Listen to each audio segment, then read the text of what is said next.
Fala, minha nação tricolor, sejam bem-vindos a mais um vídeo aqui no canal Meu Bahia, já em solo baiano, nesta segunda-feira, para a gente falar sobre o nosso tricolor de aço. Começou a semana muito importante para o Bahia, a gente já passou o jogo do Grêmio, né, pelo Campeonato Brasileiro, já é página virada. Quarta-feira tem Internacional e Bahia disputando uma vaga nas oitavas de final da Copa Libertadores da América. No vídeo de hoje eu quero trazer informações sobre o treino do Bahia, que aconteceu no dia de hoje, e sobre a preparação do clube para enfrentar a equipe do Internacional, e falar também sobre o mercado de transferências, falar ainda um pouco sobre a arbitragem do jogo entre Grêmio e Bahia, que está ainda hoje, assim, depois de algum tempo já da partida, gerando ainda revolta e polêmicas nas redes sociais. Vamos falar sobre o mercado porque tem avanço por goleiro, tem informação sobre o jogador do Santos, enfim, já conto muito com o teu like no início do vídeo para você poder ajudar o canal e também o nome do Esporte Clube Bahia, e eu conto também com a tua inscrição aqui para que a gente possa atingir a marca de 20 mil inscritos no nosso canal e também para você não perder nenhum conteúdo. Meu nome é José Victor, para quem ainda não me conhece, eu sou produtor de conteúdo do Meu Bahia e também estudante de jornalismo, e vamos começar logo esse vídeo para a gente não perder tempo, ainda repercutir naquele lance do jogo entre Grêmio e Bahia, porque ainda assim gera revolta.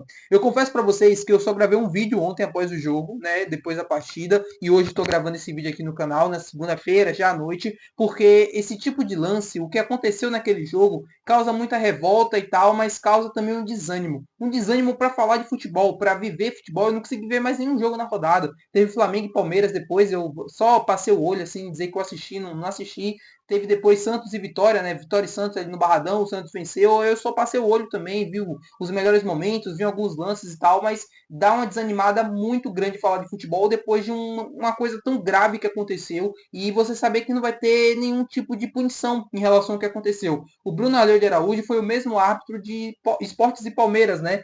Esportes não, perdão, Esporte e Palmeiras pelo Campeonato Brasileiro na segunda rodada, onde ele marca um pênalti absurdo a favor do Palmeiras e aí ele fica um tempo afastado e novamente volta agora para esse jogo contra o Bahia e faz esse tipo de coisa, aquela lambança, aquela palhaçada, porque como o próprio Rogério disse na coletiva, né?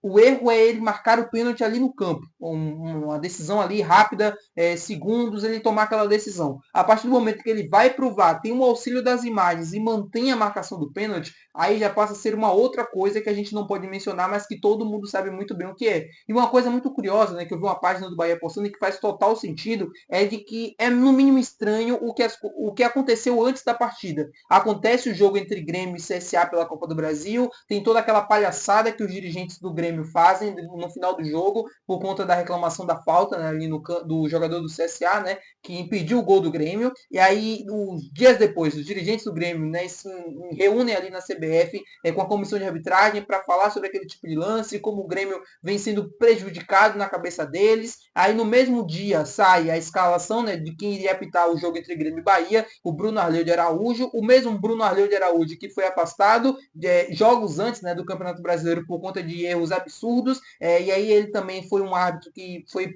assim, ele prejudicou o Grêmio, né, em alguns jogos de Campeonato Brasileiro, e aí ele é misteriosamente escalado para essa partida. Vai para o jogo, tem esse tipo de coisa e ele vai dar o pênalti ainda a favor do Grêmio. No final da partida, ele tenta expulsar o Everton Ribeiro, né? E aí o VAR chama e ele muda ali a interpretação e dá o cartão amarelo. É no mínimo muito curioso, causa revolta, é saber que essas coisas não vão acabar. O Campeonato Brasileiro é um campeonato que tem um produto tão bom, que pode ser tão, assim, valorizado no futebol mundial, que pode ser reconhecido como algo muito maior do que é, e aí a gente vê esse tipo de coisa acontecendo, né? O juiz que é para ser um mero espectador da partida ali, apenas para tomar as decisões corretas, vai errar, vai acertar, vai ter o VAR para ter o auxílio ali, para corrigir os erros, e aí a gente vai ver o cara sendo protagonista de um jogo. Ele quer tomar o protagonismo para si, porque ele briga com a imagem, o áudio do VAR sai e é ridículo o que aconteceu. Mas enfim, página virada, vamos falar agora sobre a Libertadores, sobre o Internacional, isso porque logo depois da derrota, né, hoje na segunda-feira, o Bahia já treinou em solo gaúcho, visando essa partida contra o Internacional no meio de semana. É os jogadores tentando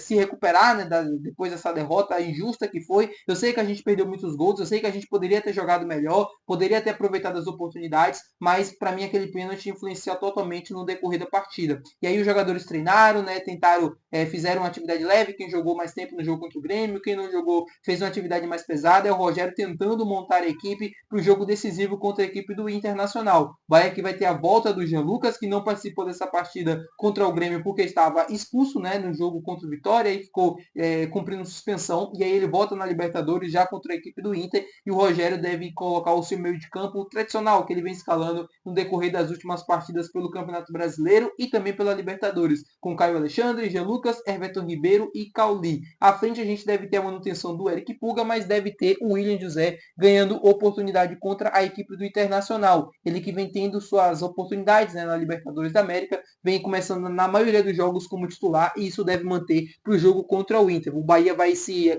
tentando, né, aprimorar finalizações, fazendo treinos táticos, tentando fazer correções para o Rogério definir a equipe, muito provavelmente amanhã ou no dia do jogo. Falar agora sobre o mercado de transferências, porque eu comentei muito com vocês nas últimas semanas sobre oportunidades, né? Falei sobre jogadores que estavam livres no mercado, jogadores que o Bahia poderia aproveitar, jogadores que o Bahia poderia observar, e no vídeo de hoje eu quero trazer já informações concretas sobre os jogadores que de fato foram oferecidos ou que o Bahia tem muito interesse e que as negociações estão avançando. Vou começar com o Diego Pituca, porque foi a informação mais antiga, né? Vamos dizer assim, que já saiu em outros portais, mas eu queria apenas trazer uma atualização e não deixar passar batida aqui com vocês, que de fato o Diego Pituca, jogador do Santos, meio-campista, foi oferecido ao Bahia. Detalhe, Diego Pituca está nesse momento lesionado. Teve uma lesão e aí a gente não sabe ainda o prazo de recuperação exato, mas é um jogador que não vai estar pronto totalmente agora, mas ele foi oferecido pelos empresários ao Bahia, está sem espaço lá na equipe do Santos, mas ele foi oferecido também ao Ceará e ao Atlético Mineiro, só que o Bahia não demonstrou interesse nesse exato momento, pelo menos foi da minha informação esse aí. A Gabriele Gomes, né, que trouxe essa informação, a Gabriele Gomes do Globo Esporte, do Grupo Globo, trouxe essa informação, mas segundo as minhas fontes, esse negócio não deve acontecer, porque o Bahia não manifestou interesse até o exato momento que eu estou gravando esse vídeo. O Diego Pituca seria, por exemplo, uma reposição ao lesionado Eric, né, que deve ficar de fora de bastante tempo na temporada, provavelmente vai perder quase toda, né, a temporada, uma pena, porque a lesão dele foi grave, foi séria, e ele vai ficar de fora, e aí seria uma reposição. Mas, como eu falei anteriormente, esse negócio não deve acontecer. Falando sobre o goleiro Patrick Sequeira, jornais gringos, né, portugueses estão informando de que o Bahia nos próximos dias deve avançar nas negociações pela contratação do goleiro Patrick Sequeira, goleiro costarriquenho que atuou nesta temporada pelo Casa Pia de Portugal na primeira divisão portuguesa, que foi muito bem, inclusive o goleiro foi um dos melhores do campeonato. É o goleiro com mais defesas da competição, inclusive. Um jogador que se destacou muito nessa temporada lá no futebol português. Chamou bastante atenção, inclusive de clubes europeus e inclusive do Bahia. O Casa Pia tinha pedido ali cerca de 12 milhões de euros para negociar o jogador, mas o Bahia vem tentando reduzir essa pedida há bastante tempo e aí nos próximos dias a gente deve ter um avanço nas negociações. As minhas informações dão conta disso também, de que o Bahia deve estar avançando na negociação nos próximos dias para tentar contratar o arqueiro. Goleiro que é jovem, né? Um goleiro muito assim bom, que se destacou bastante nessa liga portuguesa, um cara que tem assim, na minha opinião, credenciais para chegar, para ser titular absoluto, é um goleiro de uma outra prateleira, muito superior ao do Marcos Felipe, vem de fato para ser o titular e vem de fato para assumir essa posição que já estava balançando, né, nos últimos meses, nos últimos tempos, o Bahia sempre modificando seus goleiros, era o Ronaldo, o Marcos Felipe, chegou a ser o Danilo Fernandes, chegou a ser o Adrião em algum momento no Campeonato Brasileiro do ano passado, mas se essa negociação de fato acontecer, né, o Patrick Sequeira, se de fato avançar e o Bahia conseguir fechar essa contratação dessa segunda janela de transferências, o Patrick Sequeira deve chegar para assumir de fato essa posição que já foi do Marcos Felipe, né, como goleiro titular absoluto, e agora chega para ser do Patrick Sequeira, caso essa negociação avance e se concretize. Tá bom, meu povo? Muito obrigado por você ter assistido esse vídeo. Se você gostou, não esquece de deixar outra coisa que é muito importante. Não esquece de se inscrever no nosso canal. Até o próximo vídeo. Valeu. Tchau.